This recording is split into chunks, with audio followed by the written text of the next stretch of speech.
ఓం గురుభ్యో నమః. నాకు చిన్న మెసేజ్ చెప్పాలనిపించిందండి.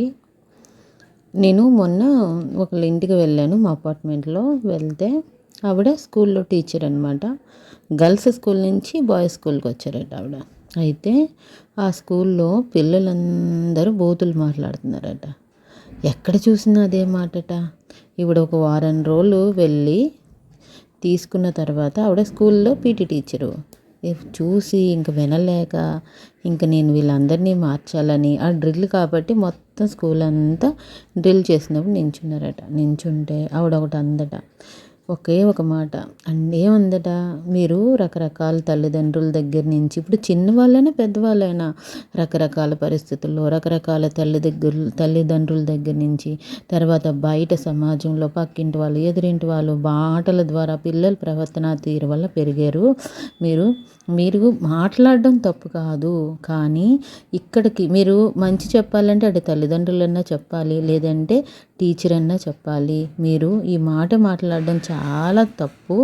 రేపు ఉదయం 10th క్లాస్ అయిపోయిన తర్వాత మీరు మీద క్లాసులకు వెళ్తారు, ఇంటర్మీడియట్, డిగ్రీ, బీటెక్. ఇదే పద్ధతిలో ఉంటే అందరూ మీ యొక్క వాక్చాతుర్యానికి చాలా అసహ్యించుకుంటారు. మనిషి అన్నది మారాలి అని చెప్పారట. చెప్పిన తర్వాత అప్పటి నుంచినటండి అందరు పిల్లలు వీడు మాట్లాడుతున్నాడు, వీడు ఆడే తప్పు మాట్లాడుతున్నాడు, వీడు తప్పు మాట్లాడుతున్నాడు వచ్చి ఈ టీచర్ కంప్లైంట్ చేయడం మొదలెట్టారట.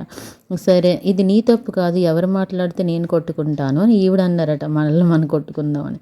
అప్పుడు పిల్లలందరూ వాటికి వారం రోజులు 10 రోజులు ఒక నెల వాళ్ళకి స్కూల్ అంతా మొత్తం మారారట.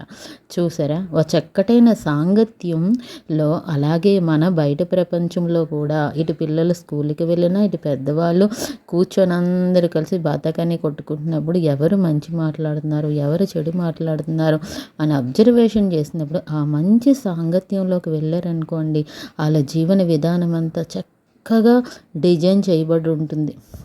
చెడు సాంగత్యానికి వెళ్తే అయ్యో అక్కడ రైట్ ఎంతో తప్పంతో మనకు తెలియదు కదా. అందుకని భగవంతుడు చెప్తున్నాడు మంచి సాంగత్యంలో ఉండండి అని.